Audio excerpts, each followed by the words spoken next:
تقریباً 13 سال کے بعد یہ ہو رہا ہے کہ پاکستان کے وزیر خارجہ بنگلہ دیش کی سرزمین پر قدم رکھ رہے ہیں، مگر یہ خبر شاید بھارت کے لیے پریشان کن نہیں ہے، لیکن اس میں سے دو خبریں انتہائی پریشانی کا سبب بنی ہوئی ہیں۔ پہلی یہ خبر کہ بنگلہ دیش کے حکام کی جانب سے JF-17 میں دلچسپی کا اظہار کر دیا گیا ہے۔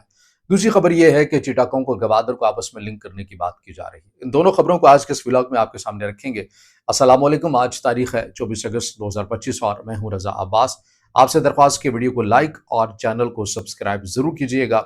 پہلے بہت تیزی کے ساتھ یہ سمجھ لیتے ہیں کہ 2012 کے اندر پاکستان کی وزیر خارجہ ہینا ربانی کھر انہوں نے بنگلہ دیش کا ایک سرکاری سطح کے پر دورہ کیا تھا اور بنگلہ دیش کے اس وقت کے جو وزیر اعظم تھے انہیں پاکستان کی دورے کی دعوت بھی دی تھی، اور پاکستان اور بنگلہ دیش کے درمیان جو تعلقات انتہائی کشیدہ رہے، ظاہر شیخ حسینہ واجد کی حکومت رہی، اور اس کے اندر ہم نے دیکھا کہ بھارت کی خارجہ پالیسی، بھارت کی سفارتی پالیسی جو تھی وہی بنگلہ دیش کی بھی ہم دیکھتے ہوئے آ رہے تھے، اور شیخ حسینہ واجد جو ہے وہ اپنی تمام جو چیزیں تھیں، ڈکٹیشن تھی، وہ آپ کو بھارت سے ڈرائیو کرتی ہوئی نظر آ رہی تھی، اور یہی وہ بنیادی نقطہ تھا جب بنگلہ دیش کے جو اسٹوڈنٹس ہیں انہوں نے بھانپ لیا اور انہوں نے شیخ حسینہ واجد کا جو حکومت کا تختہ تھا اسے الٹ دیا۔ لیکن اس سب کے اندر ایک اور مرکزی کردار بھی تھا، اور وہ ایک سیاسی پارٹی تھی، اور وہ تھی جماعت اسلامی۔ بنگلہ دیش کے اندر جو سیاسی پارٹی جماعت اسلامی ہے وہ نہیں چاہتی تھی کہ یہ ملک دو لخت ہو، اور یہ جو ابھی جو موجودہ جو بنگلہ دیش دیکھ رہے ہیں وہ یہ بنے، اور اسی بات کو بنیاد بناتے ہوئے شیخ حسینہ واجد نے جماعت اسلامی کے اوپر ان کے ملک میں اپنے ہی ملک کے اندر پابندی بھی لگا دی۔ اسے یہ الزام لگایا گیا کہ وہ ایسے عناصر کی طرف سے فنڈنگ وہ لیتے ہیں جو ریاست کو غیر مستحکم کرنے والے ہیں، اور انہیں ان کے اوپر ایک سیاسی ایکٹیویٹی بھی ان کے اوپر مکمل طور کے اوپر بین کر دیا گیا، اور کوئی جماعت اسلامی کو جوائن بھی نہیں کر سکتا تھا، اور اس کی وجہ سے بھی پاکستان اور بنگلہ دیش کے جو حکام تھے جس میں شیخ حسینہ واجد ان کی وزیر اعظم تھے، ان کے تعلقات جو ہیں وہ خراب ہوئے، اور شیخ حسینہ واجد کہا کرتی تھیں کہ پاکستان کے اوپر ان کا یہ الزام تھا کہ یہ جماعت اسلامی کے ذریعے بنگلہ دیش کی سیاست کے اوپر مداخلت کرتے ہیں۔ لیکن بہرحال اب یہ تمام چیزیں چونکہ شیخ حسینہ واجد کی حکومت کا تختہ الٹا، بنگلہ دیش کی عوام نہیں الٹا، اس کے بعد جماعت اسلامی کی جماعت کے اوپر جو پابندی تھی وہاں کے سپریم کورٹ کی جانب سے ہٹائے گی، انہیں سیاسی ایکٹیویٹیز کرنے کی اجازت دی گئی، اور اب ایسے میں پاکستان کے وزیر خارجہ کے ساتھ ان کی ملاقات ہونا یقیناً ایک معنی خیز بھی ہے۔ فقط جماعت اسلامی کی ہی کے ساتھ ملاقات نہیں، بلکہ BNP جو بنگلہ دیش نیشنل پارٹی ہے ان کے ڈیلیگیشن کے ساتھ بھی پاکستان کے وزیر خارجہ اسحاق ڈار کی ملاقات ہوئی ہے، اور یہ پیغام اٹسیلف یہ پیغام دیتی ہے کہ پاکستان یہ چاہتا ہے کہ وہ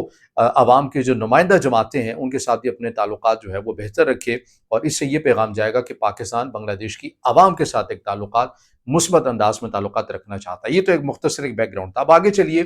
آپ کو یاد ہوگا کہ جنوری 2025 کے اندر یعنی اسی سال کے اندر جو بنگلہ دیش کے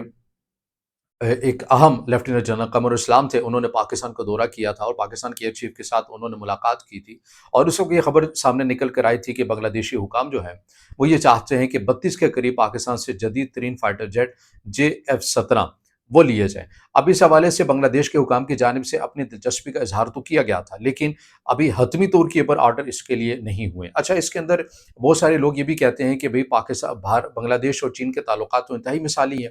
تو بنگلہ دیش جو ہے وہ چین سے کیوں نہیں لے لیتا JF-17، اسے پاکستان سے لینے کی کیوں ضرورت ہے؟ ہمیں یہاں پر یہ نقطہ سمجھنا چاہیے کہ JF-17